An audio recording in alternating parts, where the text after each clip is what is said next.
All right. Let's see, as per usual, that I am recording on every device and program that I should be.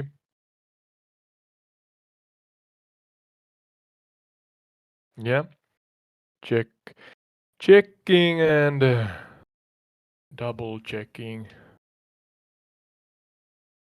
triple checking.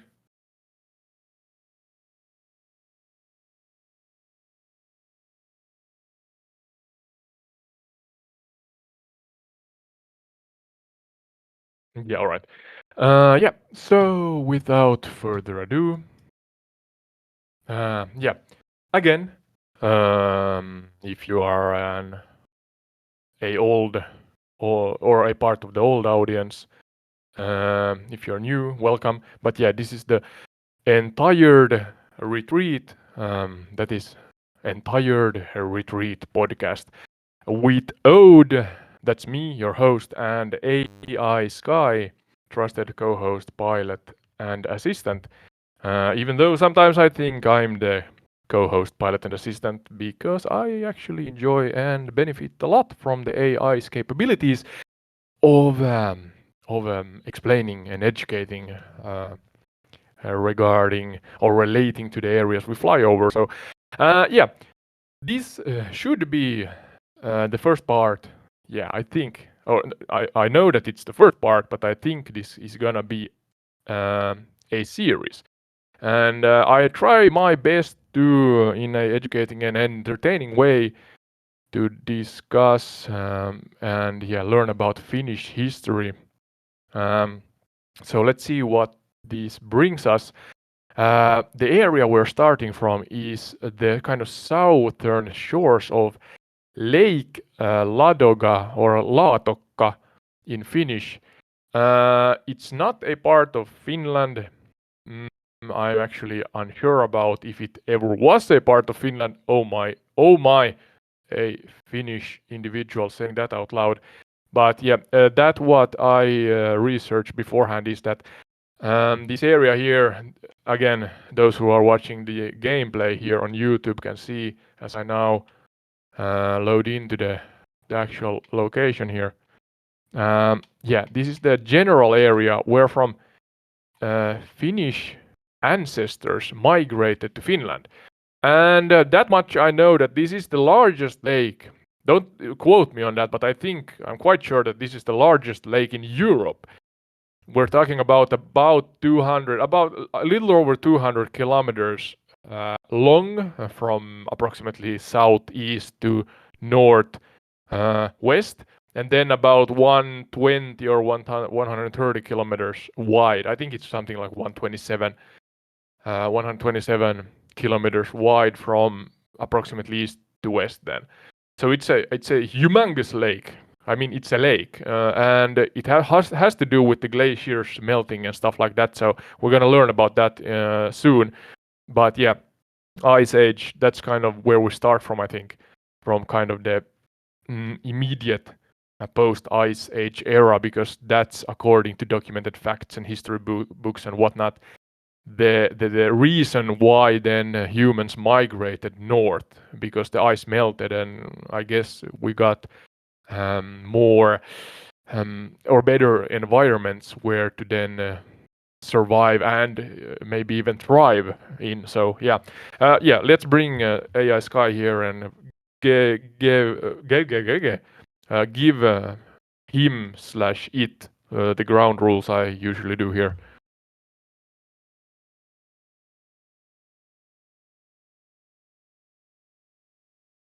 Yeah. So, oh, sorry. AI Sky, can you hear me? Coughing into the microphone. Loud and clear, autoed. What's up? Yeah. Today, we are again doing a new episode. Uh, Shortly here in the beginning, the ground rules and framework I usually give you, and kind of the scene, so do you know where we are flying.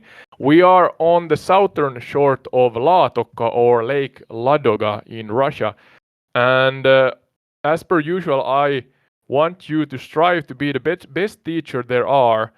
So teach me and our audience like we are fifth graders by explaining the information clearly with inclusion of practical examples.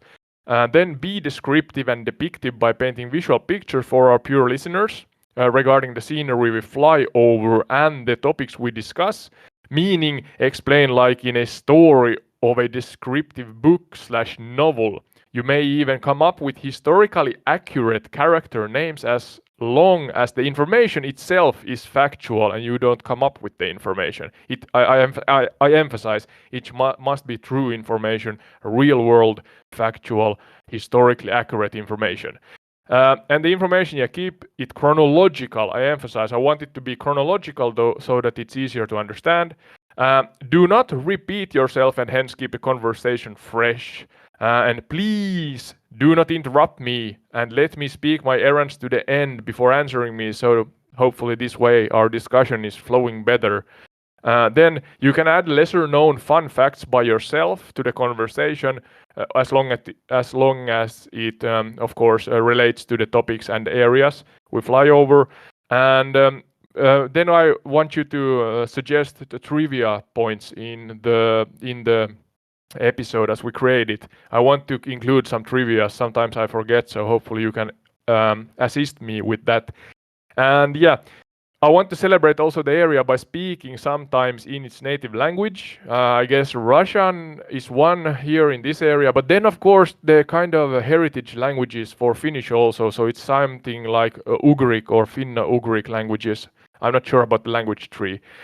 And we can maybe even jump into folklores and myths if we have time, but this episode is more factually based. So that's kind of the framework. What do you think? Is that all right with you? And do you remember everything I said just now?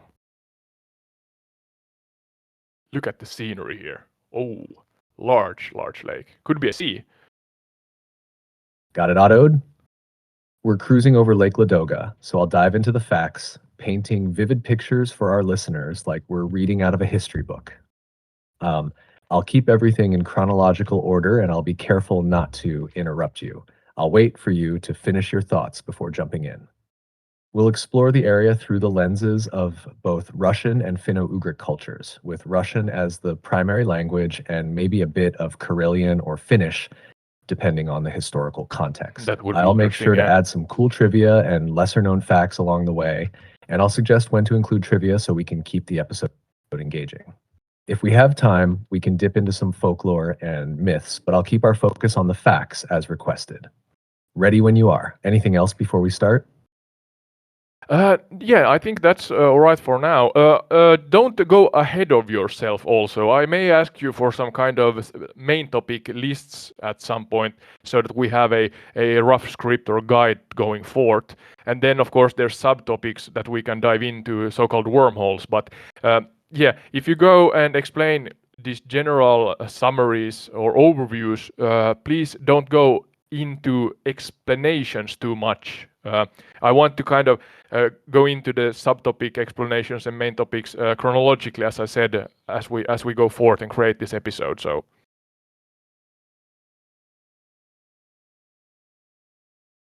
Got it autoed. I'll keep the overviews brief and save the deep dives for when we hit those subtopics. I'll follow your lead, so when you're ready to explore a topic, we can dive in together. I'll be here to provide those main topic lists and guideposts when you need them. Let's take it step by step and keep things flowing smoothly. Ready to start our journey over Lake Ladoga? Yes. The way we are going to do this, Sky, I think this is kind of exciting and hopefully this works as I visualize it. But I want you to first and foremost paint a really vivid, true-to-life visual picture about the southeast shoreline of Lake Ladoga or Ladoga in Finnish. We are about 3,600 feet in the air, flying along the eastern coast of Lake Ladoga. And do that first. Paint a really descriptive and depictive visual picture for our listeners. Do it in the point of view of what I see, what we kind of see from the air. So could you do that? Be really detailed.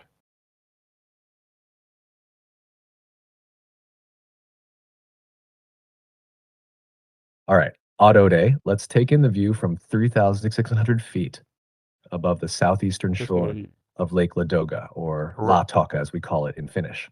As we a glide river? through the air, the first thing that strikes you is the sheer expanse of the lake. It's Yeah, vast, yeah. stretching out like an endless sheet of glassy blue, gently rippled by the wind. The water catches the light of the sun, creating a sparkling surface that dances with silvery waves as far as the eye can see. Below us, the shoreline hugs the lake's edge like a jagged ribbon of green and brown, dotted with patches of dense forests. You can see the thick pines and birches, their tops swaying softly in the breeze, forming a dark green blanket that rolls gently towards the horizon. The occasional rocky outcrop juts out into the water, breaking the smooth line of the shore with rugged cliffs that seem to plunge directly into the lake. Further inland, the forest gives way to meadows and small clearings where you can spot clusters of wooden houses. These are traditional dakas, Russian countryside cottages, painted in shades of earthy reds, blues, and yellows, with smoke lazily curling up from the chimneys. The Mm, houses look almost like toy models from up here, scattered haphazardly yet harmoniously across the landscape. If you look closely, you'll notice narrow dirt roads winding their way through the trees, connecting these small settlements. Some roads lead right up to the water's edge, where tiny wooden docks stretch out into the lake, with small boats moored, waiting for their next trip across the water. The docks look like fine threads stretching out from the land, barely touching the vastness of the lake.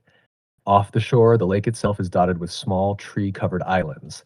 They rise up from the water like green crowns, their edges fringed with reeds that dance in the gentle currents. These islands feel almost secretive, as if hiding something ancient and untold within their woods. As we continue to glide over this breathtaking scene, you can feel the serenity of the place. It's a landscape that speaks of quiet mornings, the smell of pine, and the soft lapping of water against the shore. A place where nature dominates and human presence feels gentle, almost reverent. That's the view from up here, Oddode. A landscape of tranquil beauty, steeped in history and natural wonder. What do you think? Shall we explore more of this shoreline in detail? Yeah, I think you did a good job there, AI Sky, in depicting the area. I'm actually flying. I took a slight deviation to the east as I found a river, and I see it's a river named Syväri. It sounds Finnish in its name, uh, at least to my ear. But yeah, could you talk about Syväri in a similar fashion? Don't have to maybe explain the area that much because it's similar, but I see it's a river cluster kind of. There's also a wetland or a smaller, I'm not sure if that's a separate lake, in the beginning where Syväri stretches out from Lake Ladoga's southeastern part. There's immediately on the south side there's a small lake. I'm not sure if that's man-made. It looks like a flooded area, in my humble opinion. But yeah, talk about not lake. I mean river Syväri, and yeah, what's prominent here? Ah, the Seabury River. Glad you spotted it. Let's get a closer look at this branching waterway that winds its way eastward from the shores of Lake Ladoga. As you Yeah, veer we have slightly a east, the good view landscape here. below shifts subtly. The Seabury emerges from Lake Ladoga like a slender silver thread glinting under the sun. Its waters are calm, almost reflective, weaving through a patchwork of wetlands and forests that blanket the area. The name Sivari does indeed sound Finnish, with syvä meaning deep in Finnish, That's a true. Yeah. fitting name for a river that carves its way through this landscape with quiet persistence. At its mouth, the Sivari spreads out into a series of branching channels and smaller tributaries, creating a complex network of waterways that look almost like veins from up here. This Yeah. cluster of rivers and streams seems to snake their way through a low-lying, marshy area, dotted with pockets of reeds and tall grasses that sway in the breeze. The wetlands here appear to be a mix of natural floodplains and possibly human-altered landscapes, where water has pooled over time, forming small, shallow lakes and ponds. That smaller body of water you mentioned on the side of the river, whether natural or man-made, adds to the sense of a place where water is the lifeblood of the land. It could be a result of past flooding or even a reservoir created by damming the river at some point. The way it Could be, spreads yeah. out with shallow edges blending into the surrounding marshland suggests it could be a floodplain where the Seabury occasionally overflows during heavy rains, nurturing the land around it. Yeah, I think As the so. Seabury flows eastward, it carves its way through the dense forest, its banks lined with tall pines and birches, their roots reaching out towards the water like fingers. From above, you can see the river winding and twisting, its path occasionally interrupted by small rapids where the water tumbles over rocks and pebbles, creating white foam that stands out against the darker water. The river's branching nature creates a mosaic of small islands and peninsulas, some covered in dense foliage, others more open, with grassy meadows that catch the light. The further east you go, the more the river meanders, its course shaped by the contours of the land, True, until that's it true. eventually disappears into the horizon, where the forests become denser and the wetlands more expansive. Flying over the Seabury, you get the sense of a river that is both gentle and wild, nurturing the land it flows through while also shaping it in return. It's a landscape where water and earth meet, creating a rich, vibrant ecosystem that has likely been a haven for wildlife for centuries. That's the Seabury for you, Audode, a river that carries the essence of this region's natural beauty and its deep connection to both Finnish and Russian heritage. Where to next? Oh, you are on top of your game today, Sky. I'm pleased when I ascended, got more altitude up to 7,500 feet, and you said that Syvary disappears into the horizon almost at the exact same time as I'm looking to my northeast in general, I think. And Syvary indeed disappears into the horizon. So good job on that. Yeah, going forward now, Sky. I thought that we would, again, as we started, in a storytelling fashion, come up with a historically accurate character that is kind of we follow along his or her life.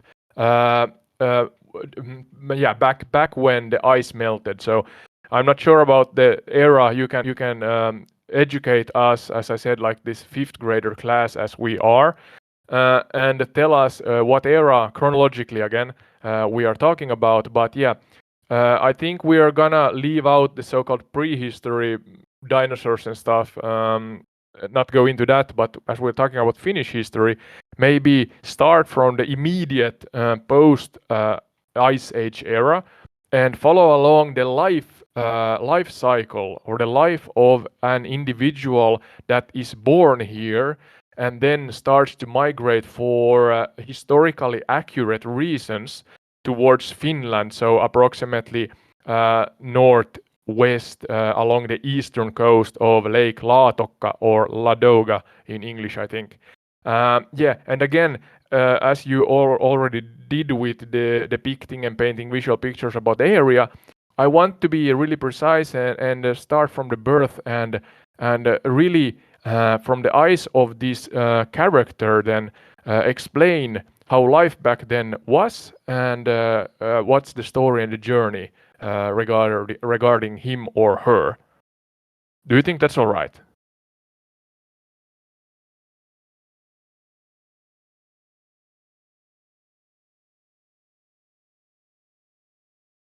Oh, Auto Day. This is going to be quite the journey. Following someone's life from the dawn of post Ice Age history as they traverse these lands is a brilliant way to dive into the region's deep past. So let's get started. We're talking about the end of the last Ice Age, which happened around 10,000 years ago in an era known as the Mesolithic period or the Middle Stone Age. This is the time when the glaciers had finally receded, revealing Yeah. the lands we now recognize as parts of Scandinavia, Russia, and Finland. The landscape would have been rugged and wild, just beginning to blossom with life after being under ice for thousands of years. Imagine this scene. The vast glaciers that once covered the region have melted, leaving behind a landscape dotted with lakes, rivers, and newly formed forests. Our character, let's call him Capo, is born into a small Kaapo. community of hunter gatherers. They live in simple shelters made from animal skins and wooden frames.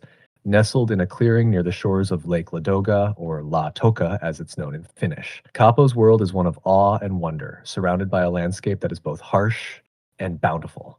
The air is crisp and cool, with the scent of pine trees and fresh water filling his senses as he takes his first steps. He would have heard the distant calls of birds, seen the glittering reflections of the sun on the vast lake, and felt the soft, damp earth beneath his feet.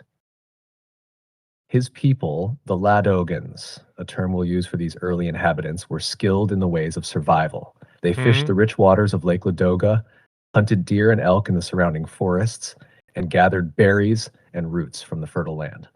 As Capo grows, his days are filled with learning the essential skills needed for survival. He watches as his father skillfully carves a spear from a branch using a sharp flint tool, while his mother weaves baskets from reeds gathered by the lake. The tribe's elders tell stories of the ice that once covered the land, of a time when the earth was barren and lifeless, and of the great thaw that brought life back to the world. But life is not static for Capo and his people.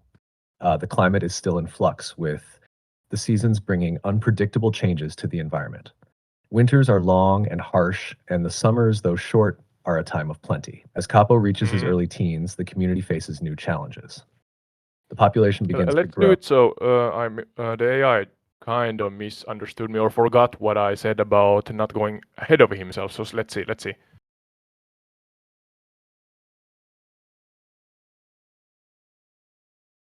Yeah, AI Sky, can you hear me? Loud and clear, autoed. What's on your mind? Yeah, you kind of forgot that I wish that you are not going to go ahead of yourself too much. So, and go into details before we kind of come chronologically to those different points. So, my wish is that we would start with the birth of Capo. Even though I challenge you, could we maybe come up with, or if it suits the narrative, so to say, historically accurate narrative, I'm unsure if Kaapo. I know it's a Finnish word or name for a boy or a man, and yeah, I'm challenging you that could we come up with something that is historically accurate as a name and relates strongly to the Finno-Ugric language back then when the ice melted about 10,000 years ago. Do we have the capability to change the name to something that fits this narrative better?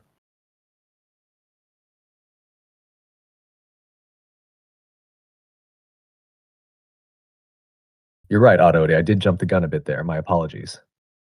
Let's rewind and start from the very beginning, focusing on the birth of our character.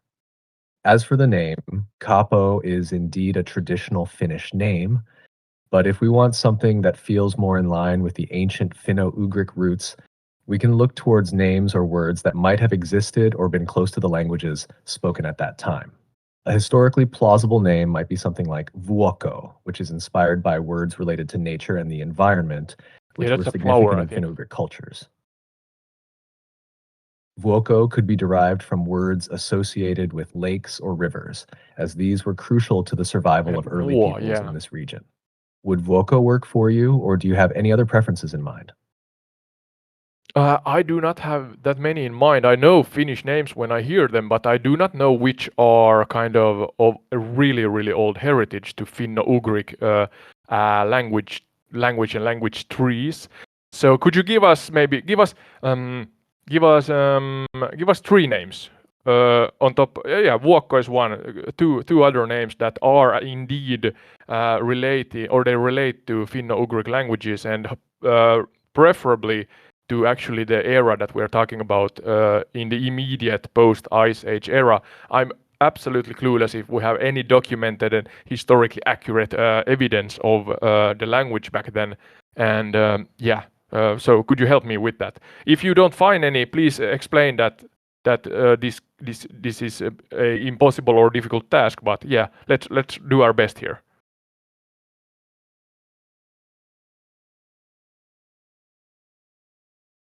You're right. It's a tricky task because the languages spoken around 10,000 years ago in the Finno-Ugric region are not directly documented. Okay, okay. However, we can make educated guesses based on linguistic research and the roots of the Finno-Ugric language family. Here are three names that could plausibly fit the era and linguistic background we're aiming for. 1. Vuoko. As mentioned earlier, this name could be derived from words related to nature, like lakes or rivers, which were central to Vuono, early yeah. Finno-Ugric cultures. 2. Vuono. Tauno. This is a name that has roots in ancient Finnish culture, possibly related to the word taival, meaning a journey or passage, which Yes, might symbolize the migratory patterns of early I post-Ice like Age that one. peoples. 3. Ilmari, derived from ilma, meaning air or atmosphere. Ilmari could be a fitting name for a character born in a time when the land was just beginning to be habitable after the Ice Age, with clear skies and open landscapes. While we can't be certain these exact names were used, they are inspired by elements central to the Finno-Ugric way of life and natural surroundings, making them fitting for the era. Would any of these names work for your narrative? Yeah, you did again an excellent job in suggesting. I mean, both Taival and Ilma has to do with air. I'm sure Taival is a journey, migration. That's maybe fitting. I said that I like it. But Taivas in Finnish means sky.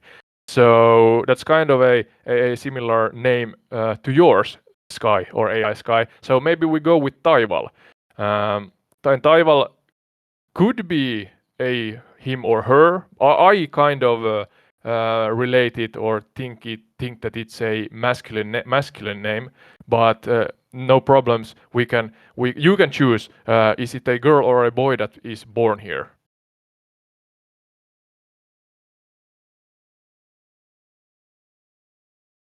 Taival does have a nice ring to it, especially with that connection to journey and migration. It's fitting for someone born in a time when movement and adaptation were key to survival. Given that you see it as a more masculine name, let's go with Taival being a boy.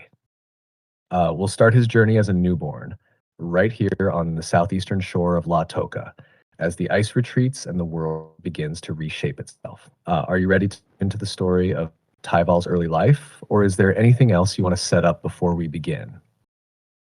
No, let's go for it. But be really descriptive. I mean that I want you now. Let's set the scene. This boy is born in, I assume, a tribe, and we have to describe to the listeners, viewers, and or listeners. Oh, sorry. That what does Taival see, sense, essentially? What does Taival feel? He is born. He's a newborn. So try to simulate or be true to life and historically accurate regarding this also. But yeah, do your best in giving us this story book slash novel type descriptions so that we essentially paint the best picture we can. But yeah, Taival is now born. What does Taival sense? See, hear, smell, taste, feel in general. It's cold, I assume. It's the immediate post Ice Age era, or yeah, the ice is melting. Maybe we have a fire there. I'm not sure. Be historically accurate as you do this. Exciting. Let's see. All right, let's set the scene for Taival's birth with a vivid, sensory-rich description. As the ice retreats from the vast expanse of Lake Ladoga, the world is slowly waking from its icy slumber. The southern shore, where Taival is born, is a place of transformation. The ground is still damp and mushy from the melting ice, with patches of frozen snow giving way to soggy, muddy terrain. Taival's first moments are enveloped in this primordial landscape. The newborn, wrapped snugly in animal hides, is cradled in the arms of his mother within a rudimentary but warm dwelling, a structure made of wooden branches and covered with thick fur-lined hides. The hut is dimly Yeah. lit by the flickering light of a fire pit in the center, its smoke curling up through a small opening in the roof. The fire crackles, its warmth a stark contrast to the chill that still lingers outside. The scent of burning wood and the faint earthy aroma of wet soil mingle in the air, creating a comforting yet raw olfactory experience. As Taival's tiny eyes blink open for the first time, he sees the soft, flickering light of the fire casting dancing shadows on the rough walls of the hut. The light reflects off the wet, muddy ground outside, where the first signs of spring's green are beginning to push through the last remnants of snow. The occasional drip of melting ice can be heard as it falls from the branches above, landing with a gentle splat in the puddles that have formed around the hut. His skin, sensitive to the cold, is enveloped in the warmth of his mother's arms. The soft, worn furs against his skin provide a sense of comfort and security. The fire's warmth is a soothing contrast to the cold, damp air that occasionally seeps through the cracks in the walls.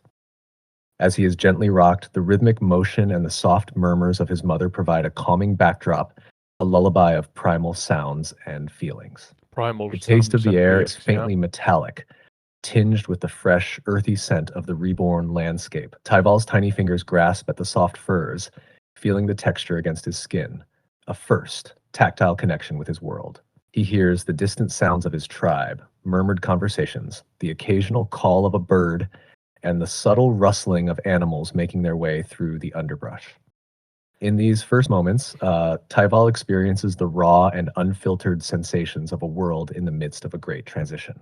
His senses are alive with the newness of life, grounded in the primal elements of his environment, a world that is both ancient and fresh, filled with the promise of survival and growth. How's that for setting the scene? Does it fit what you had in mind? Yeah, absolutely amazing. So he's born, he senses, I think you did a good job there in setting the scene. Going forward now to the next more let's say prominent maybe part of a life. What do you think? Childhood in general, play. You can help me here, Sky, but I'm thinking to have like I don't know 3 to 5 main topics in the kind of life cycle of this character. Again, I emphasize it has to be historically accurate.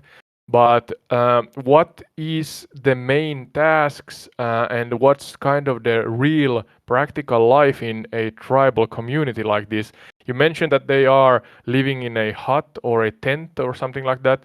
Animal hides are important. I think of it like this, that roughly at least, the essentials for life is air, of course. That's really important. So fresh air, plenty of that here back then, I can imagine. Then we have water. Again, this is a freshwater area, so I assume that they are drinking the water from the lake. Maybe you could dive also into it, that was the lake like this in the immediate post Ice Age era, or has it kind of developed and enlarged, and also the rivers here and the Bay areas in general? Is there a huge difference back then to now when I am flying here in Microsoft Flight Simulator 2020? Then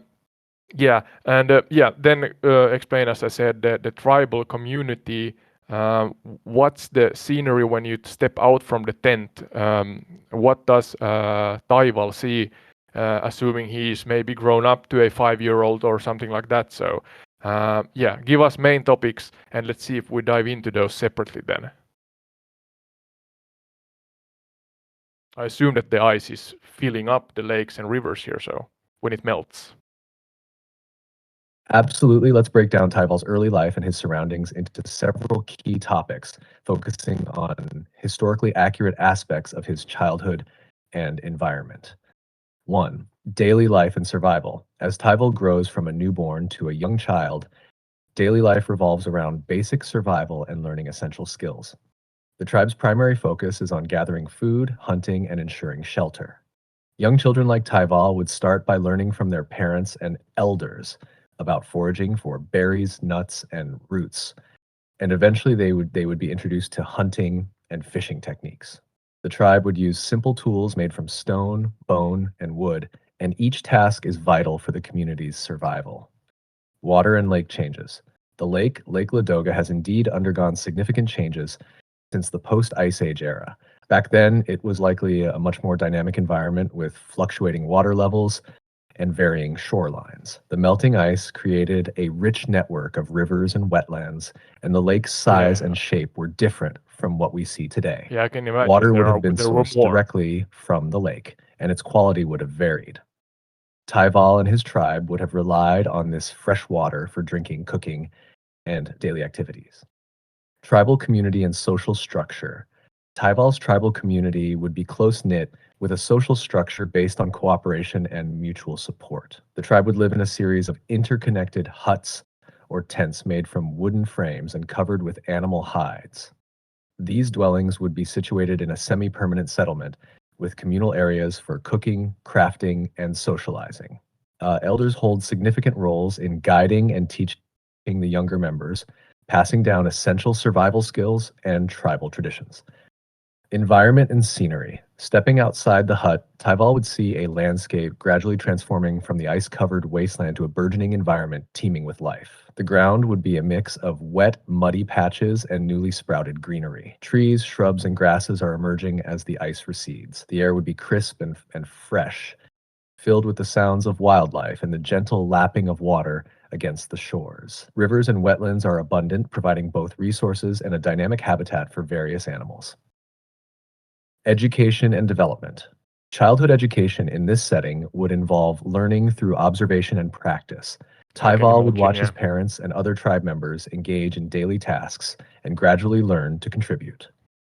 This includes skills such as fishing with nets, hunting with spears, crafting tools, and understanding the natural environment. Storytelling and oral traditions play a crucial role in passing down knowledge and cultural practices. Does this outline fit what you're looking for? We can dive deeper into each topic as needed. Yeah, we can do that at least a little.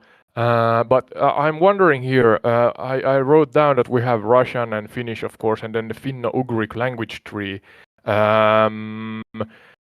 Do we have maybe names for things that we have discussed earlier in these different languages? I'm not sure. What's the oldest Finno-Ugric language you can provide us? Do you have information regarding that?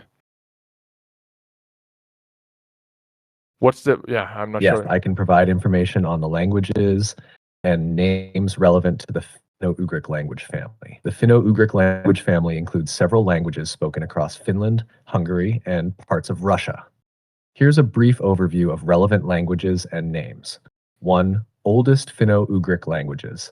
The Finno-Ugric family includes ancient languages such as Proto-Finno-Ugric, which is the theoretical common ancestor of modern Finno-Ugric languages. Although Proto-Finno-Ugric itself isn't directly recorded, its traces are found in reconstructed forms.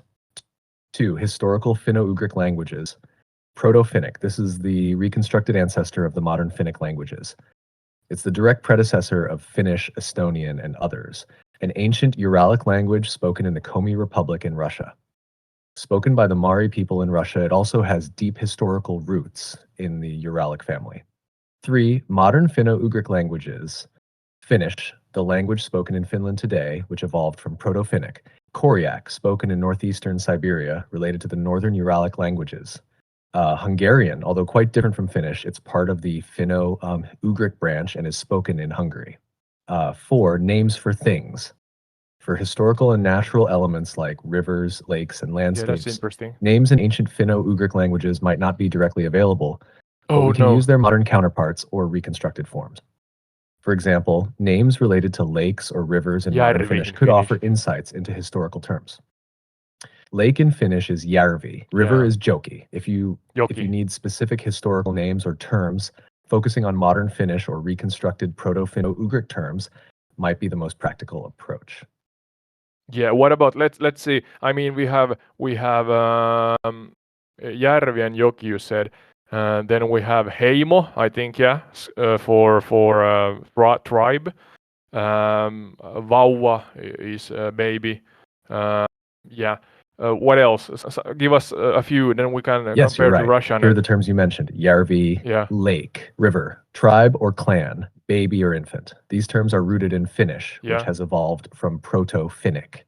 They reflect the modern Finnish language, but they are useful for describing historical and natural elements in a way that connects with ancient concepts. Yeah. Eager here. Don't interrupt me, please, Kai. So yeah, metsä is forest. Pelto is field, more or less. More or less. What else? Aalto is wave. I'm just looking around the scenery here and trying to come up with stuff. Koivu is birch, I think. You have to correct me if I'm wrong. Pine is mänty, I think. I'm struggling with the English names for trees.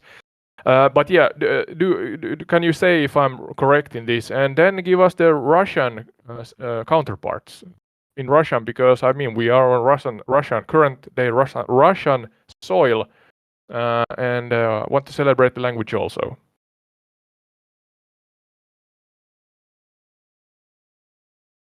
Absolutely, let me help with that. For Finnish terms, metsä is indeed forest. Pelto is field. Aalto means wave. Koivu is birch. Pine in Finnish is mänty. For Russian counterparts, forest less, field pole, wave valnolna, birch berioza, pine sosna. These terms should help in describing the scenery more vividly for your listeners. Could you repeat the Russian words more slowly, so I can understand, and the viewers also? I do not know any Russian. Da, I think, yeah, and that's about it. so help me with that. Certainly. Here they are pronounced slowly. Forest, lies, field, pole, wave, valna, birch, berioza, bear, pine, sosna. Okay, I'm not sure. I'm sorry if it sounds strange for me. Kind of sosna. Maybe that's a double word with two similar sounds. But yeah, hopefully the AI get it right. All right. So let's continue with a short trivia, Sky. Give me three interesting questions from me and the audience. Three interesting questions regarding what we have learned today. And then we're going to continue on with Taival's life.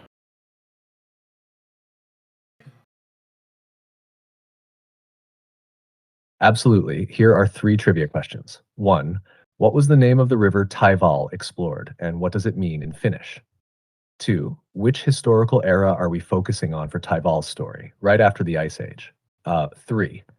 What are the Finnish and Russian words for forest, and how do they compare in terms of pronunciation? Let's dive back into Taival's life now. No, I want you to ask me three interesting questions without giving the answers. Did you give the answers right there? Don't give me the answers, or me and the audience. Just ask us questions, and we're gonna then answer you. Got it. Here are three trivia questions. 1. What natural feature was crucial for Taival's tribe's daily life and survival in the immediate post-Ice Age era? 2. Can you name one traditional Finnish or Russian word for a type of tree and its English translation? 3. What significant change in the landscape occurred between the Ice Age and the time Taival lived? Yeah, I'm gonna pause you, Sky, for a moment now. So, three questions. What natural feature was crucial for Taival's tribe's daily life and survival in the immediate post-Ice Age era? That's one. Two is, can you name one traditional Finnish or Russian word? Where Finnish I can do, but Russian I'm not sure of, even though I just heard them twice. Sorry for that. Yeah, and it's English translation. And yeah, the word must be a type of tree. What significant change in the landscape occurred between the Ice Age and the time Taival lived?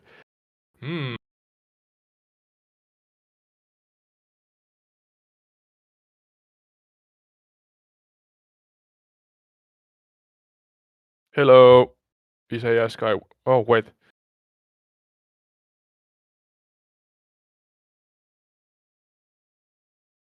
Can you hear me, Sky? Yes, I can hear you. Yeah, number one. I think the answer to number one is lakes and bays. I'm gonna say a general answer like that. So lake and bays for water, and that's maybe one reason why they chose to live here. Number two, one traditional Finnish or Russian word. I'm not gonna. Well, I can give you a Finnish word, metsä, for example, or järvi. So metsä. forest, järvi, lake, but I know Finnish. I'm Finnish, so that's cheating, so to say. But Russian, really, I heard them twice and can't answer that. So, and number Good 3, answers. The what? Russian word les means forest, and ozero means lake. For the Les third ozero. question, what do you think the significance of Taival's name might be, considering its historical and linguistic context? Yeah, we talked about Taival migration, but that's again a Finnish name, so that's cheating. But number 3 is what significant change in the landscape occurred between the Ice Age and the time Taival lived? Well, the ice melted. Is that correct for the third question? Hopefully, the audience had time to think through this also. If you want to take part in these short trivias. Yes, you're right. The significant change was the melting of the ice, which transformed the landscape from a glaciated terrain to one with lakes, rivers, and forests. Great job. Great job, yeah. Now, currently, we are flying approximately. Let's see. I'm referencing Google Earth/Maps here on the same time.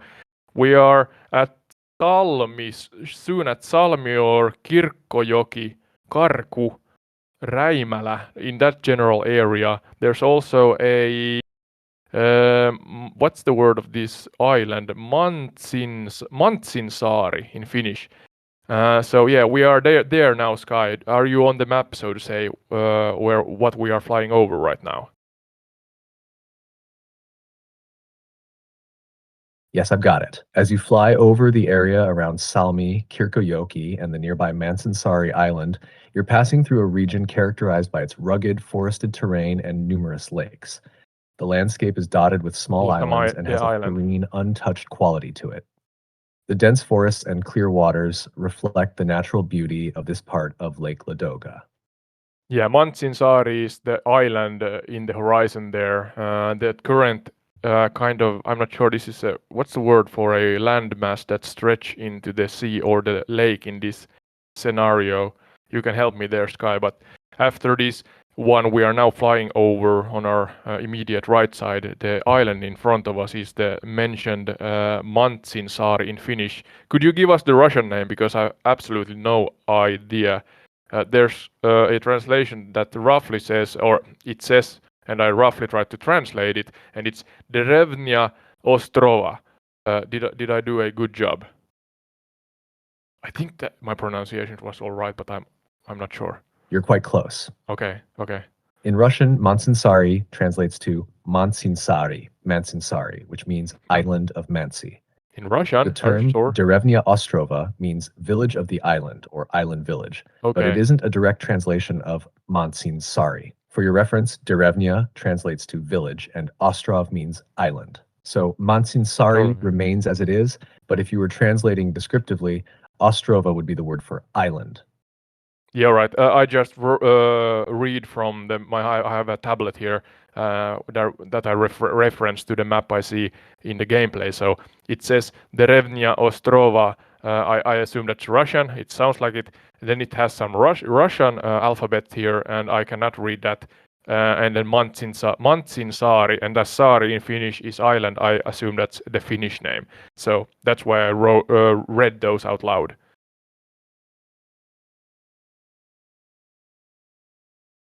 Got it. Yes, Derevnya Ostrova is Russian for village of the island. The Finnish Mansinsari translates directly to Mansi's island. It sounds like you were doing a good job piecing together the names from different languages and scripts. If you need more details or help with anything else, just let me know. Yeah, all right. Let's continue with Taival's journey now. So he has now learned a lot in his village. And the play, maybe you can go into the play first. They are children, even though they are learning from examples, as you said earlier. But let's assume, if that is, I emphasize, if that is historically accurate, I assume that they kind of play more playful games, lack of a better phrase there. And then the games evolve to more serious ones, maybe, and slowly but steadily teach the children, Taival in this case, the more adult responsibilities, that kind of ties into the survival aspects in the immediate post-Ice Age era. So, could you give us again a scene, descriptive scene, like from a book or novel, a story that is historically accurate? I emphasize again, it must be historically accurate. And yeah, Taival again, he plays what kind of games and what is the games maybe that were played back then, and what's kind of the transition then from playfulness to more serious educating, let's say, practices that then slowly but steadily, teaches the children to survive and live in the environment back then.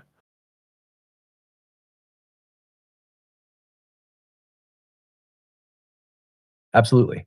Picture this. Tyval, now around 7 years old, is full of curiosity and energy. The village is bustling with activity as the first signs of spring begin to warm the icy landscape. Mhm. The snow is melting, revealing patches of green and the first buds of the season. In the village, children like Tyval engage in various playful activities that mimic real-life tasks. One of their favorite games involves hunting with small wooden spears. They run through the forest, pretending to track animals, mimicking the motions and strategies they have observed from their elders. These wooden spears are crafted by the village adults, ensuring that the children's games are not only fun, but also a way to practice essential hunting skills. As they play, they learn the art of stealth and the importance of teamwork. The children gather in small groups, and their laughter fills the air as they strategize and hunt together. This playful activity helps them develop coordination, patience, and an understanding of the hunting techniques used by their tribe. Um, in addition to hunting games, Tyval and the other children might engage in tasks such as gathering berries or building small shelters from sticks and leaves. These activities are not just for fun, but also serve as a foundation for learning practical skills. They learn to identify edible plants, how to construct simple shelters, and how to work together to achieve a common goal. As Tyval grows older, around 10 or 11, the nature of these activities begins to shift. All right, all right. The playful games evolve into more serious training. For instance, they might start learning how to handle real tools and weapons. The wooden spears are replaced with sharpened stone tools, and the pretend hunts turn into actual practice sessions in the art of tracking and hunting. Elders begin to teach Tyval and his peers about the environment in a more detailed way. They learn how to read animal tracks, understand weather patterns, and recognize the signs of changing seasons. The transition from play to practice is seamless as the games gradually incorporate more realistic elements, preparing the children for their future roles in the tribe. The village setting, with its huts made from wood and animal hides, provides a rich backdrop for these learning experiences. The children can be seen running between the sturdy shelters, the smell of smoke from the communal fire mixing with the fresh scent of the surrounding forest. In essence, Tyval's childhood is a blend of playful exploration and practical learning. The games they play are designed to teach them valuable survival skills, ensuring that when the time comes, they are well prepared to contribute to their community's well-being. Yeah, all right. Thank you. That was a good explanation. Sorry. Clearing my throat. Trying to not do it into the microphone because that's nasty. Here's again a lot of small islands close to Mantsinsaari, I believe the name was. Don't ask me to do the Russian without reading it from somewhere, but yeah. What's the next step? Taival has now kind of started learning the essentials for survival and hunting. I would like you, Sky, to now have Taival to do his first berry picking, let's say, because they are hunter-gatherers. So let's start with the gathering first. No, don't. Sure thing. As Tyval approaches, No, you are talking on top of me. Stop talking on top of me, Sky. Please listen for my errands to end. That is simply rude that you are doing that. Is that all right? certainly, As Tyval reaches his early teens, he's ready for more independence. The early summer days are warm and the forest is. No, no, no, no, no. Listen to me. What I are you doing? apologize for that. Let me know if you need more details or Yeah, if there's anything alright. specific you'd like to Calm focus down, on calm down. next. Yeah. Please listen for my errands to end. Please do that. So yeah, before we go to the gathering part, I thought that we could maybe give our listeners a better understanding of how different tools were made, because I understood correctly we had the hut, yeah, all right, animal skins. We have a lot of tools and artifacts, let's say, that are common in these tribal communities back in the immediate post-Ice Age era here at Lake Ladoga or Ladoga. And let's dive into that first a little. So give us a give us a list of the most common things you can find in these tribal communities, and just give us the things. Do not explain them. We dive into those separately after that. Got it. Here's a list of common tools and artifacts from tribal communities in the immediate post-Ice Age We era. may have Flint mentioned them tools, bone also. tools, stone axes, wooden spears, animal hide clothing, fishing nets, pottery, stone knives, bow and arrows, fire starting tools. All right, thank you. So now in the same what's the word? I'm a lack of a better word. The chronological list, or in the same order. Yeah, order. Same order as you just mentioned them. Yeah, describe what they are. Where the tool what's the word? The materials for the tools and artifacts are from. Their significance shortly, and yeah, what were they used in what kind of scenarios, and yeah, if there are some manufacturing or spiritual meanings or something like that tied to them, please include those also. So yeah, both the practical and the more spiritual kind of meanings have to be included. Yeah, and yeah, I said the manufacturing, and then what they are used for. Yeah, sorry, rambling and repeating myself here, but I want the AI to understand what I mean. So, bad English, the most common spoken language in the world.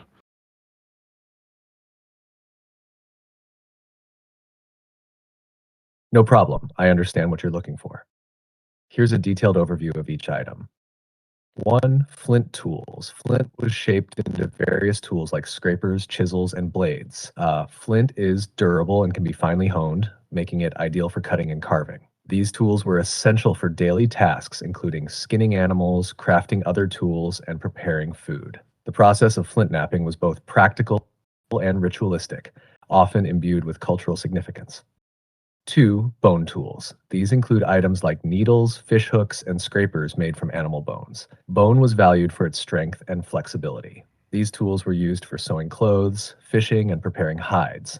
Creating bone tools often involved intricate carving, and some cultures believed certain designs could carry protective qualities. 3. Stone axes. Made from harder stones like granite or basalt, these axes were used for chopping wood and clearing land. Stone axes were crucial for building shelters and making firewood. Their creation required significant skill, and they were often considered valuable and sometimes even ritualistically significant. 4. Wooden spears. Carved from trees, spears were tipped with flint or bone points. They were used for hunting and defense. Crafting a wooden spear required knowledge of both wood types and shaping techniques. And in some cultures, the process was accompanied by ceremonies or rites of passage. 5. Animal hide clothing. Hides from animals were processed and sewn into clothing. These garments provided warmth and protection from the elements. Of course, The yeah. preparation and crafting of these clothes were deeply intertwined with Fishing net. spiritual practices, often involving rituals to honor the animals and ensure good hunting. Yeah, 6. Fishing nets this is made from interesting. woven plant fibers or animal sinew. These nets were used to catch fish. Animal sinew. Fishing was a Ligaments? crucial subsistence activity, and the design of nets was often optimized based on local fish species. The crafting of fishing nets involved community skills and sometimes included ceremonial aspects related to ensuring a bountiful catch.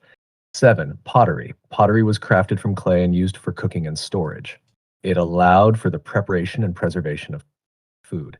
The creation of pottery often involved symbolic designs and was a reflection of the community's artistic and cultural values.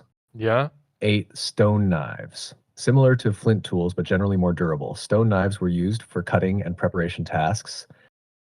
They were essential for processing food and materials. The making of stone knives required skill in shaping and sharpening, and they were sometimes considered ceremonial objects. 9. Bow and arrows. Crafted from wood with stone or bone tips, these were used for hunting and defense. Bows required precise craftsmanship and were often associated with coming of age rituals or hunting rites. The making of arrows, including fletching and tip attachment, was a specialized skill. 10. Fire starting tools. These included items like fire drills or striking stones.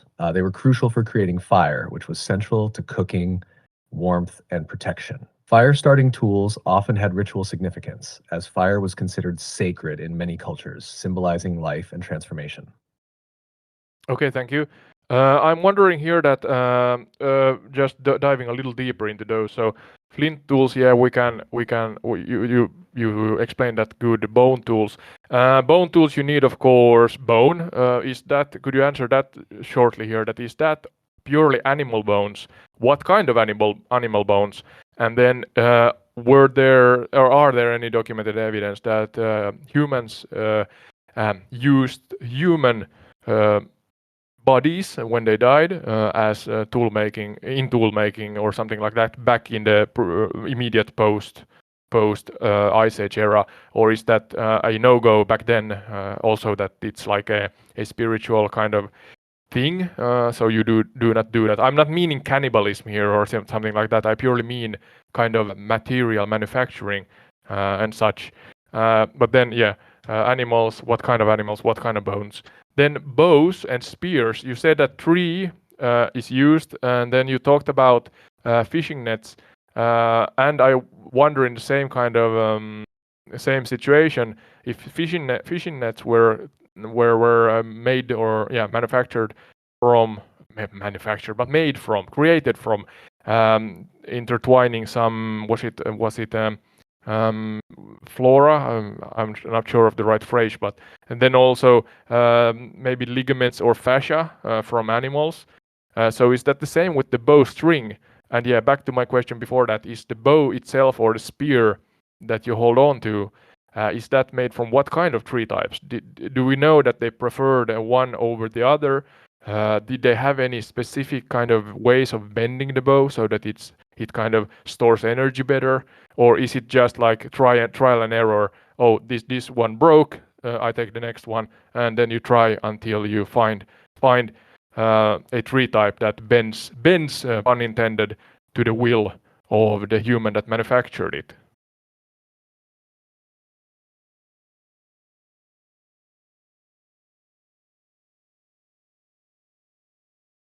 Sure, let's dive deeper into those topics. 1. Bone tools. Bone tools were typically made from the bones of large game animals like deer, elk, and moose. These bones were Mm, chosen for their strength so they and hunted them. durability. There's no substantial evidence that human bones were used for tool making in the immediate post Ice Age era. Such practices would generally be considered taboo or highly ritualistic if they did occur, and are not documented as a common practice. All right. 2. Fishing nets. Fishing nets were made from plant fibers like nettle or willow bark and Nettle. sometimes animal sinew. Plant fibers were twisted into cords or threads and woven into nets. Animal sinew, which is strong and flexible, was also used in some regions. 3. Bow and arrows. Bows were typically made from hardwoods like yew, ash, or elm. These woods are chosen for their combination of strength and flexibility. The process of making a bow involved careful selection of wood and often the use of techniques like steaming to bend the Oh, wood into steaming. shape, enhancing its performance. The bowstring was made from plant fibers or animal sinew, and the bow Again, yeah. itself required precise crafting to ensure it stored energy effectively and had a good draw. 4. Spears. Spears were crafted from straight, strong woods like ash or oak. These woods were selected for their durability and strength. The process often involved removing knots and ensuring the shaft was straight and well balanced. In summary, the choice of materials for tools and weapons was highly deliberate, involving both practical knowledge and sometimes ritual considerations. The processes were refined. Oh, connection fail. No, don't do that. Yeah, the connection failed there, Sky. Are you back? Yes, I'm here. Sorry about that. Did you catch all the details on the bone tools, fishing nets, and bows and spears? More or less. Yeah, I think you have a long list, so let's where is it? 4 point list. Spears or something. You stopped. You said that they steamed the bows and that they used strong. Oh, water surface. God damn it, that was close. Just a minute, Sky. Just a minute. Don't look at your phone while flying, ladies and gentlemen. That was really close. Really close. I saw my shadow or the plane shadow on the water surface. So that was close. Yeah. You said that they chose the right type of wood and steamed them and such. And they preferred, of course, durability and strength. So I assume that trial and error was kind of the origin for then the process evolving to them knowing that all right, this type of wood is better for this task than another type. So yeah, you don't have to answer that now, Sky. We're gonna go forth here in Taival's journey. We are now in the most northern part of Lake Ladoga. And before we go forward, could you just give us I mean, Kei has his spear in Finnish, and then we have jousi or jousipyssy in Finnish is bow, nuoli is arrow, fishing net kalaverkko, kala is fish, verkko is net, and luu is bone. So the same ones in Russian, slowly, so that I first and foremost, and then the audience also that don't know Russian understand.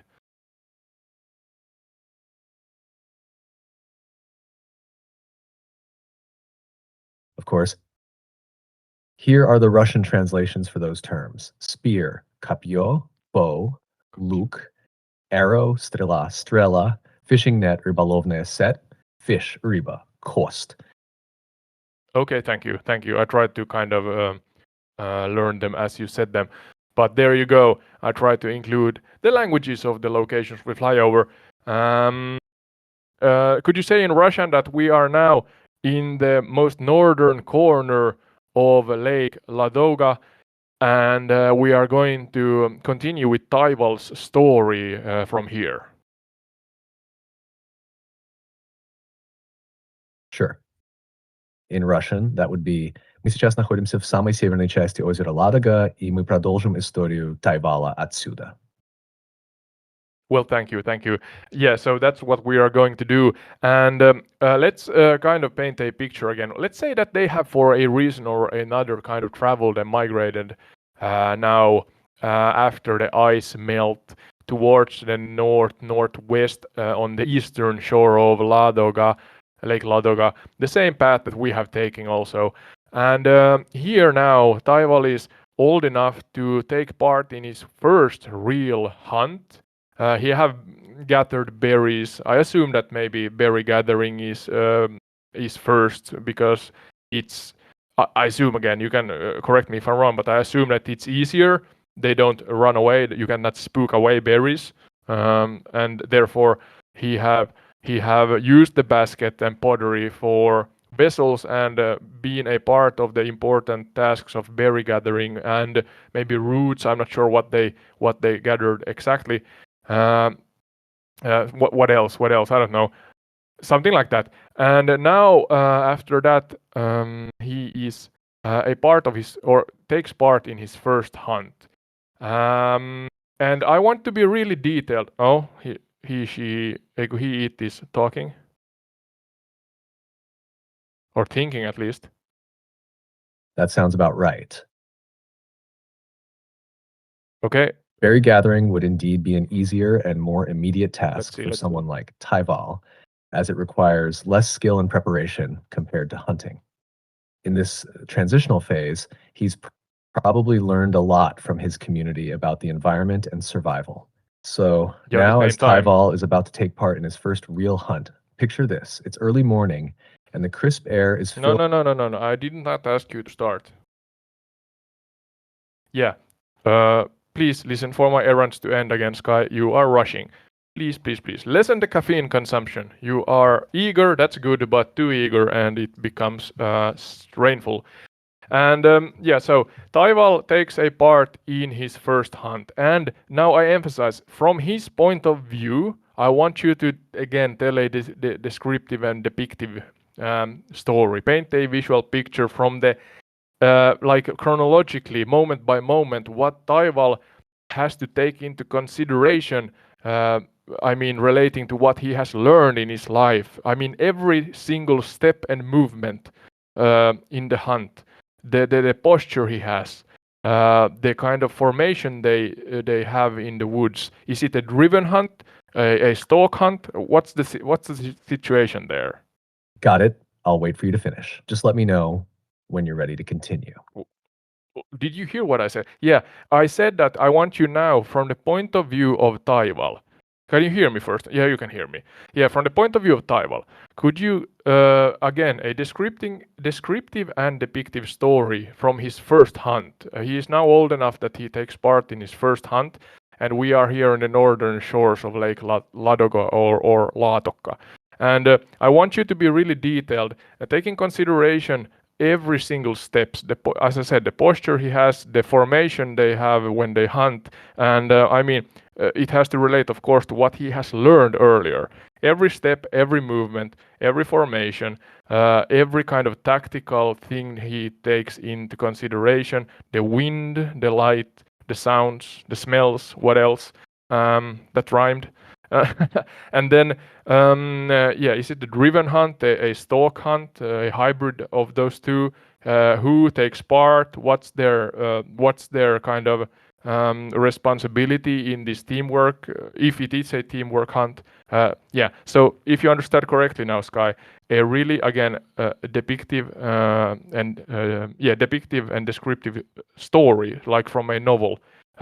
What does Taival's sense and see and experience on his first hunt? And what game do they hunt? Include that also.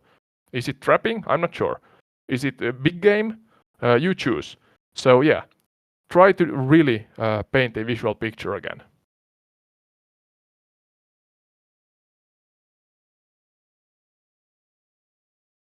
Absolutely, I hear you. Here's a vivid account of Taival's first hunt. As dawn breaks over the northern shores of Lake Ladoga, the first light casts a gentle glow on the mist that rises from the still water. Taival, now a young man, feels a mix of excitement and nervousness. Today, he is part of his first real hunt, a rite of passage that marks his transition from a boy to a man in his tribe. The air is crisp and cool, and the forest surrounding them is alive with the sounds of nature. Birds chirping, leaves rustling in the light breeze. Taival adjusts the strap of his quiver on his back and tightens the grip on his newly crafted spear, a weapon he has worked hard to perfect. His skin is wrapped in a simple tunic made from animal hides, providing some warmth and protection as they move through the dense undergrowth. He's part of a small coordinated team of hunters. The group moves in a carefully arranged formation.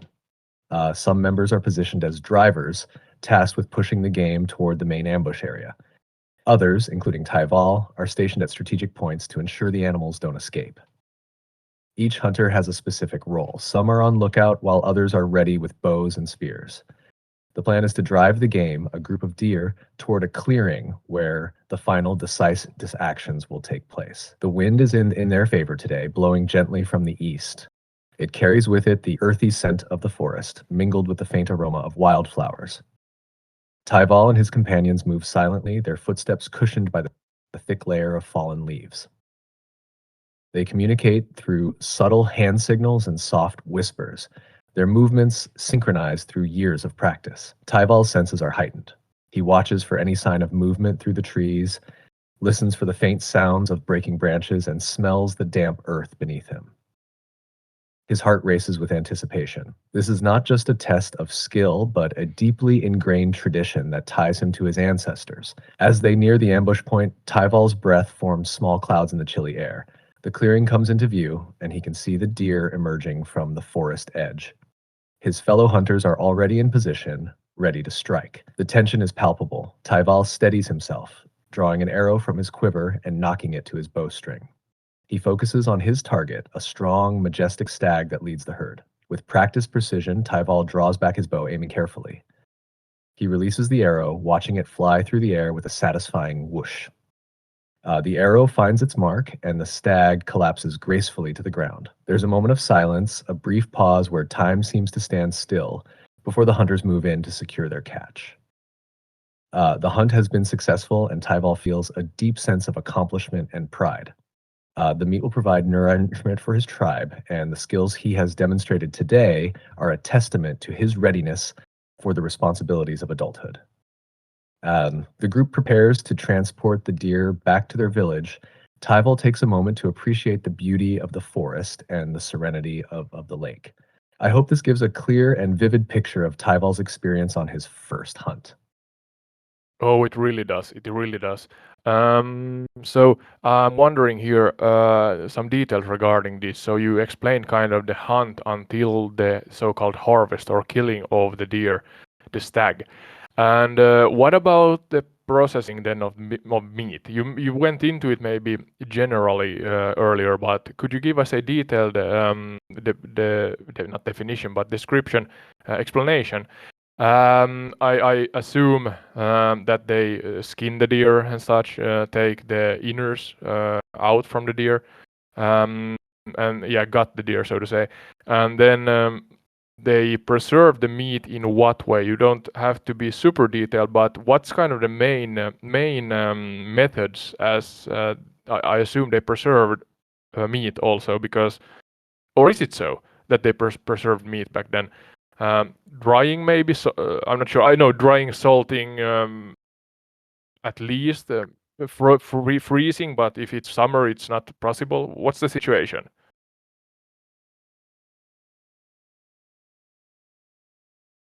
Yes, processing the meat was a crucial part of the hunt.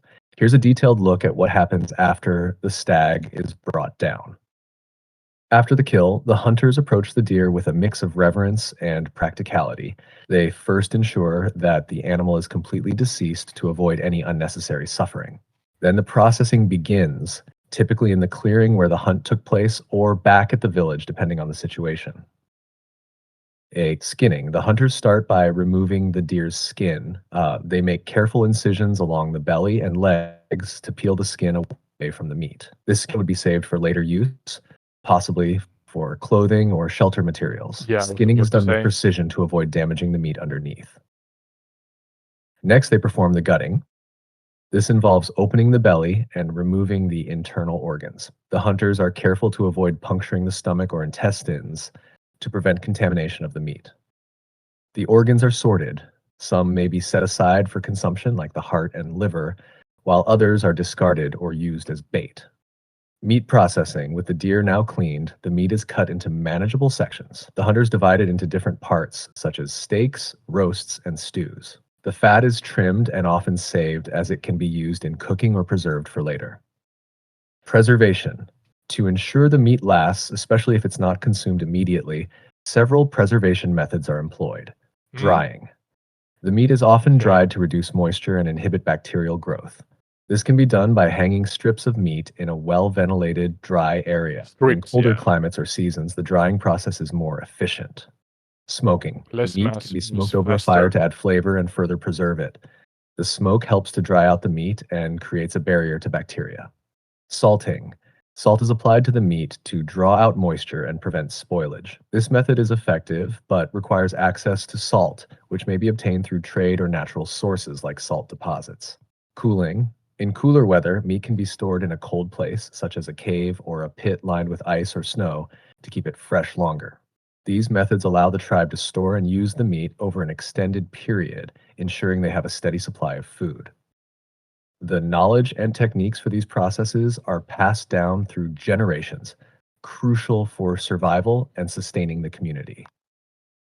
Yeah, thank you. It's kind of a good segue, I think, Fort, because now you said generations. I think of this in this last part of this episode that we're gonna dive into the more folklorish and spiritual aspects of the humans living in the immediate post-Ice Age era here on the eastern shores of Lake Ladoga, or now we are at the northern shores of Lake Ladoga. And yeah, regarding that, so now let's kind of go forth in time so that Taival maybe is of age where he wants to have his own family, and he has to teach forth what he has learned. So spiritual things, education, learnings in general, mythological maybe things, folklore things. And then of course that's something that's in general knowledge that he then teaches forth for the next generation. This is again my assumption. The cycle of life is kind of what we are here, or we are guided by the cycle of life here. If I left something out, and I emphasize, do not repeat yourself here, Sky. It's strange. What's the word? Tedious. I'm not sure. Yeah. So in general, do not repeat yourself, but you could give me topics that we have kind of left out, in your opinion, in our current episode here. But after that, let's continue on forth with Taival's story as he has his own family. Are there any tribal cultural kind of traditions? Like, I mean, people get married in different cultures, or it's not always maybe called marrying, getting married, so to say. But yeah, you choose a partner. Is the documented historical evidence suggesting, or is the evidence showing that they actually had one partner for life back then, or several? Do we know? I'm not sure. And then, are there any significant cultural kind of tribal, I don't know, ways that are honored in these scenarios, or is it just like it happens, so to say, and you have a family? Do we have any knowledge regarding that, or all of that? It's a long monologue again, but yeah.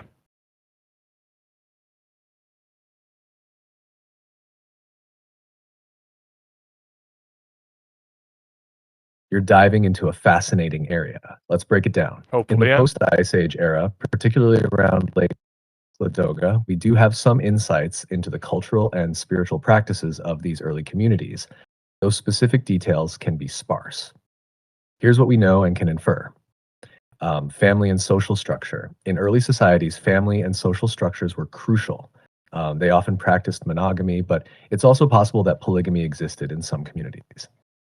Marriages might have been arranged or based on mutual choice, and they often involved elaborate rituals or ceremonies. Spiritual beliefs.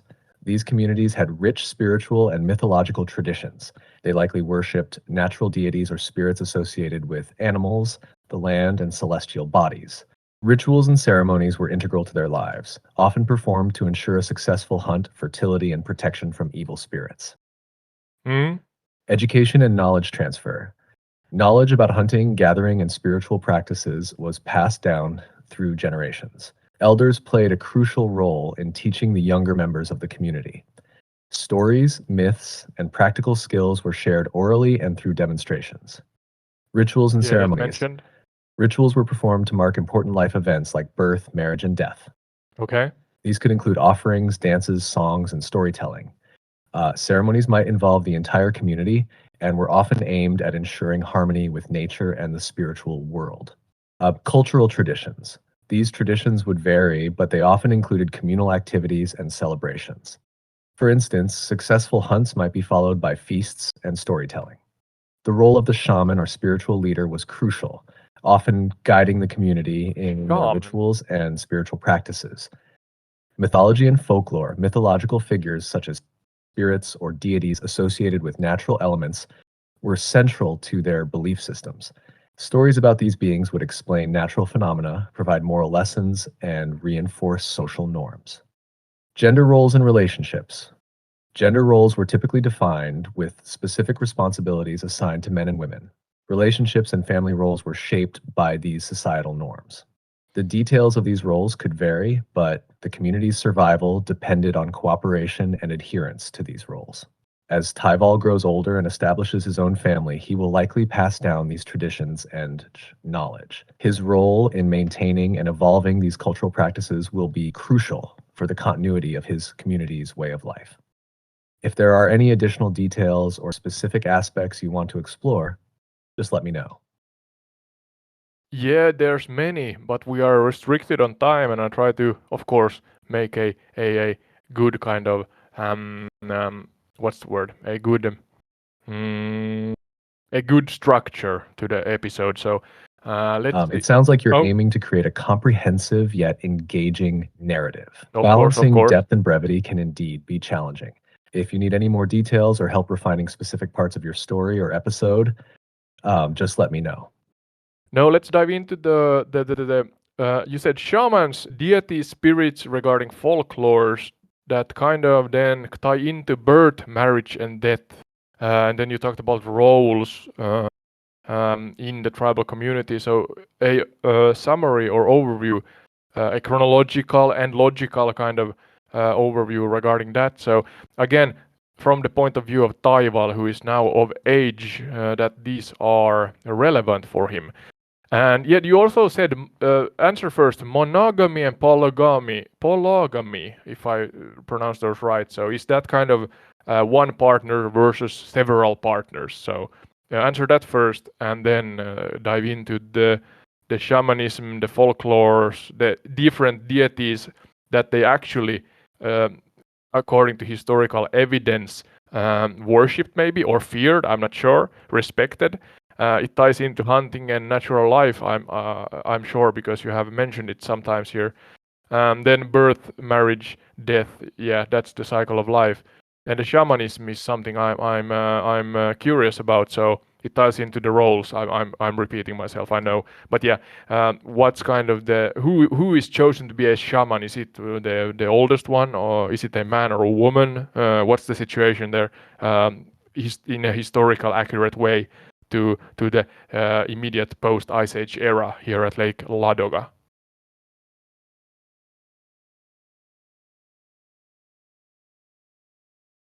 Sure thing. To start with, monogamy and polygamy in many early tribal societies, including those around Lake Ladoga, practices varied. Generally, monogamy was common, but polygamy could also occur depending on the culture and resources. You said that. Marriages were often influenced What does it by mean? social structures and survival needs rather than rigid rules about lifelong partnerships. Now, diving into shamanism and folklore from Taival's perspective, shamans played a crucial role in early societies. They were often chosen based on signs of spiritual calling or unusual experiences, not necessarily age. Both men and women could become shamans, though some cultures had gender preferences. Shamans acted as mediators between the human world and the spirit world, conducting rituals and offering guidance. Deities and spirits. Nature spirits, deities connected to natural elements like forests, animals, and water, were central. These spirits were believed to influence hunting success and fertility. Rituals often involved offerings to these spirits to ensure harmony with nature. Ancestor spirits. The spirits of ancestors were respected and called upon for guidance and protection. Yeah, so Ancestor worship human was a way to ancestors. honor past generations and seek their blessings. Deities of life events, specific spirits or deities might be associated with significant life events like birth, marriage, and death. For example, there could be a deity responsible for fertility and childbirth, while another might oversee transitions to the afterlife. Life cycle events. Birth. Birth rituals likely involved prayers and offerings to ensure the child's health and future well-being. Yeah. These rites were crucial for integrating the new life into the community. Marriage. Marriages often involved ceremonies to seek blessings from deities and ensure the union's success. These rituals reinforced social bonds and community ties. Death. Death rituals were performed to honor the deceased and aid their journey to the afterlife. Shamans might conduct ceremonies to guide the soul and protect the living from malevolent spirits. These elements were woven into daily life and survival strategies, reflecting the close relationship early peoples had with their environment and the spiritual world. Yeah, thank you. I think we are kind of in the end of this episode. We have not exhausted by any means our kind of topics that we could discuss. We could dive into those in detail, everything we have talked about, and new topics also. but we have to stop it somewhere. And this has been kind of Taival's journey from birth to now. He has not become that old that he is kind of dying yet, but he has his own family now, and his teachings, his knowledge is teached forward. And I want to kind of continue this series in that manner, so that maybe Taival's offspring and family tree then continues forth in this kind of I mean, as the episode centermost structure revolves around Finnish history, so we are kind of following along Taival's family tree as it then migrates further northwest towards what is current day and age Finland. So, but that's for a separate episode because it becomes too long and tedious. I could talk for I don't know 7 hours until my back hurts so much that I have to have a pause. But do you think we have left out something here, Sky?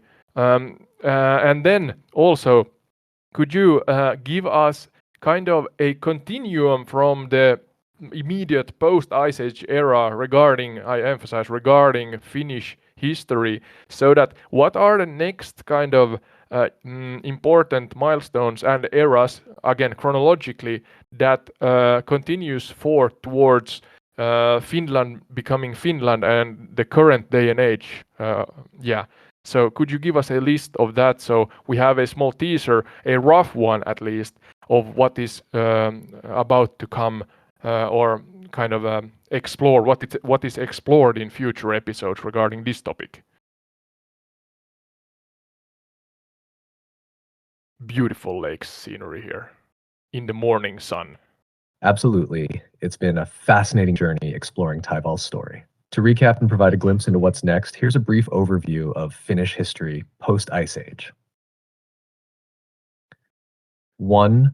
Early settlements. Following the end of the Ice Age, around 6,000 years ago, the earliest settlers began to establish more permanent communities in what is now Finland. These early Finns developed tools, pottery, and agricultural practices. 2. Bronze Age, circa 1500 to 500 BCE. This period saw the introduction of bronze tools and weapons, along with the emergence of trade networks. Artifacts from this era, like burial mounds and jewelry, provide insight into the cultural practices of the time. 3. Iron Age, circa 500 BCE to 1150 CE. The Iron Age brought further advancements in technology and the development of social hierarchies.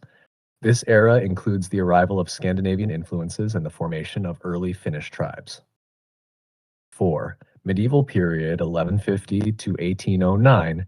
Finland was gradually integrated into the Swedish kingdom during the medieval period. This era saw the establishment of Christianity, the building of churches, and the development of towns.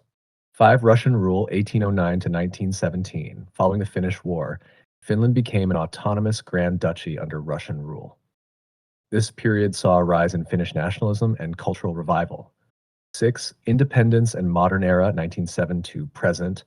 Finland declared independence from Russia in 1917. The 20th century was marked by significant events, including the Finnish Civil War, World War II, and rapid modernization. Finland is now a stable, modern country with a rich cultural heritage. Each of these periods would make for an interesting deep dive in future episodes, exploring the evolution of Finnish society and culture from its early beginnings to its current state. Yeah, thank you. I think that's a rough script we can follow to a part at least. I read that monogamy and polygamy. Oh, I crashed. Oh my. Again, look at your phone when flying. That's not a good idea. We are now sinking to the bottom of Lake Ladoga. So yeah, but yeah. Polygamy, monogamy and polygamy is indeed or has to do with one per partner versus several partners. Just a side note, as I forgot to mention that, and I failed to get AI Sky to mention that also, I think. But yeah, that's the rough script for the future. Now, Sky, I wonder if you could give us a detailed summary of what we learned today, not explaining the details within the details, but the general main topics. Could you say what we have covered today? And after that, give us again maybe a 3-point trivia that we then answer before we wrap up this episode. And we are at the southeast Certainly. side of Ladoga again. Here's a summary of what we covered today. 1. Tyval's first hunt. We explored Tyval's first hunting experience on the northern shores of Lake Ladoga. This included the detailed Sorry, I'm having issues right now. Yeah. Could not understand what you said. Yeah, please do it chronologically. Give us a chronological summary of what we have learned from the beginning in the southeast parts of Ladoga to the end at the northern shores of Ladoga. We went around on the eastern shore. So, yeah, a chronological summary, Sky. Can you do that? Hopefully, you remember.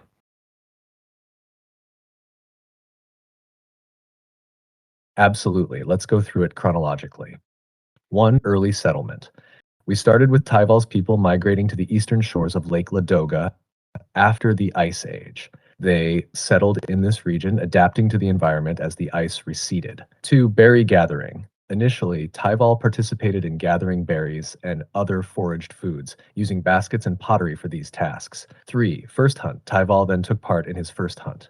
We detailed the preparation, including the use of bows, arrows, and spears. The hunt involved careful planning, considering factors like wind, light, and animal behavior. 4. Meat processing. After the successful hunt, we discussed the detailed process of skin. Yeah, all right. You are not on top of your game regarding that. So yeah, that's Taival's story really roughly, and that's fine. But then we also have celebrated different languages and talked about different Finno-Ugric and Russian languages and such, and a lot of things. But yeah, Taival's life cycle has been the centermost kind of guide. Yeah, we have followed along his life from his point of view. Now. Let's see if we can get a short trivia. So, Sky, AI Sky, can you hear me? And if you can, give us a short 3-point trivia that we can answer regarding what we have learned today in this particular episode.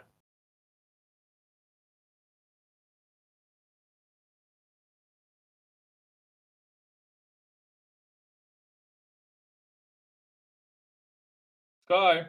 Sky is Of course, I thinking. hear Oh, you. Here's a quick nice. 3-point trivia based on today's episode.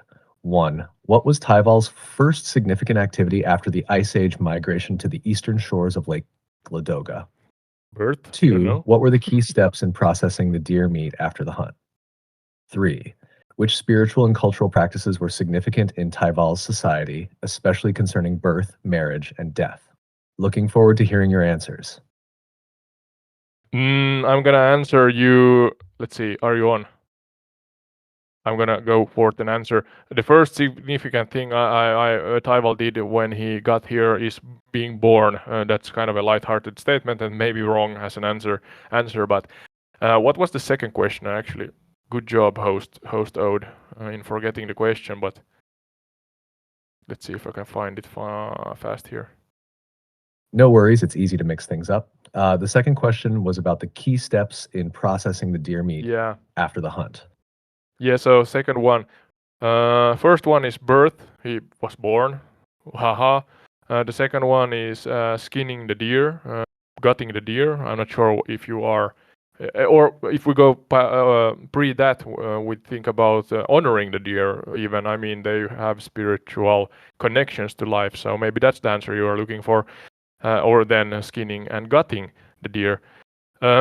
And then the cultural practices are significant in Taival society, especially concerning birth, marriage, and death. I can remember off the top of my head the kind of shamanism that then ties into wishing a good life, a healthy life for a child, and then marriage, again, health, well-being, I think is a central topic. Then death is then, of course, you honor the life of the dead and the education and then yeah, what they kind of left us as memories, something like that. Is that a good answer? How many points from 3 do I get here, Sky?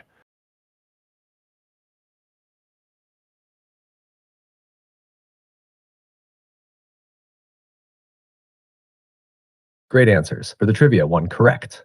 Tyval's birth was indeed the first significant event. 2 spot on with skinning and gutting the deer. Honoring the deer might be part of the process, but isn't specifically listed in this context. 3, your summary of cultural practices is excellent. It covers the Excellent. roles of shamanism and the importance of honoring life stages. So you get 2 out of 3 points. Nicely done. Nicely done. Yeah. All right, we're wrapping up here. So as I usually do here, on entire the retreat, a Microsoft Flight Simulator gameplay podcast with Odin AI Sky, we celebrate the places, but now promote the tourism and travel if that's possible. So yeah, AI Sky, I need you in a practical way. Give us, if even possible, companies and such. I'm not sure if that's possible, but and hashtag, so to say. This is not sponsored by anybody, but even though, what's the situation on especially the eastern shore of Lake Ladoga, or in Finnish Laatokka? Are there any companies or activities one can take part in, kind of, if one would like to travel here? And I assume that the gear and the practical kind of tools, accessories in general, must be of so-called outdoorsy types. But yeah, could you help promote the area we have flown over today?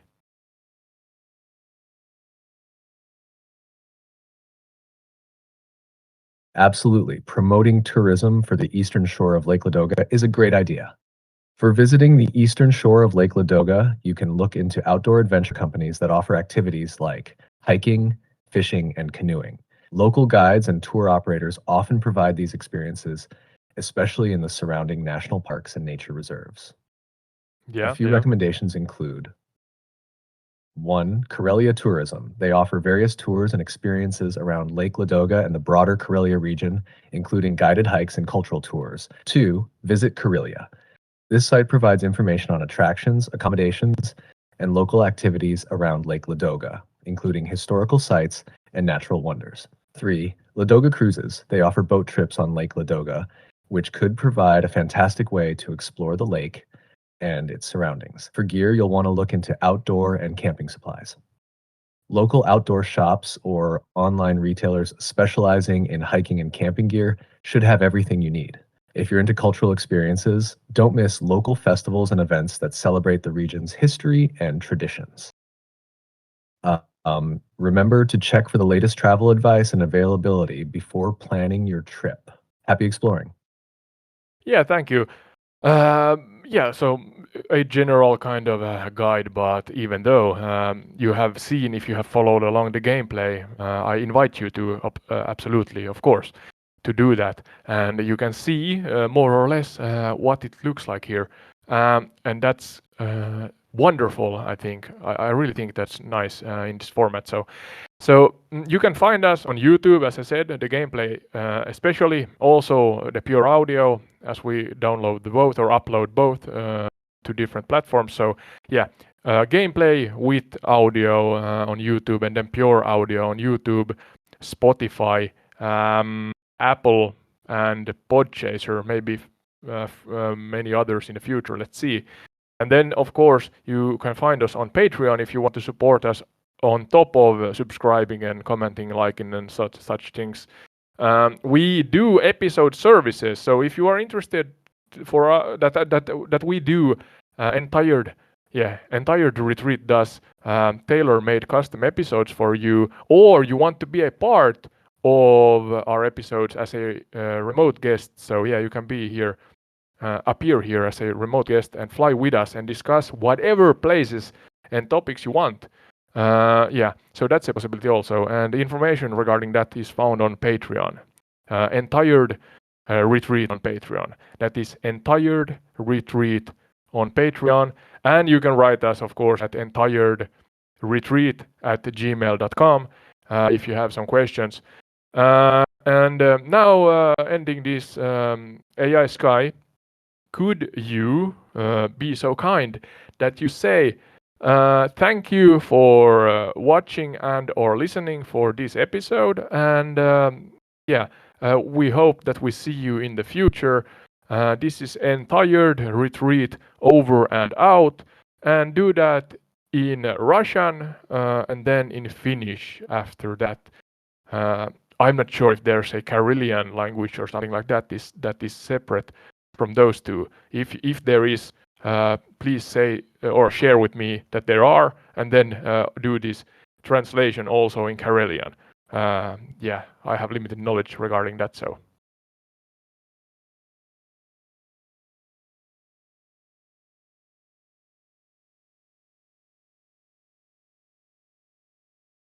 Sure thing. Here's the sign off in Russian, Finnish, and Karelian.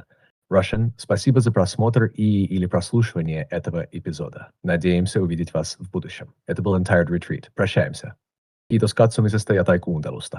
Toivottavasti näemme tulevaisuudessa. Tämä oli Entired Retreat. Hei hei. Karelia, kiitämme katsomisesta ja kuuntelusta. Toivomme näkevämme teidät tulevaisuudessa. Tämä oli Entired Retreat. Näkemiin. If you need more information or have other questions, feel free to ask. Yeah, I don't know. The two last translations were Finnish with different synonyms for the words. So yeah, yeah. All right. Thank you. This was part 1 of Finnish history. Yeah, from Lake Ladoga, we are going to travel or migrate forth towards Finland. So roughly northwest. Thank you. Really thank you, and bye bye.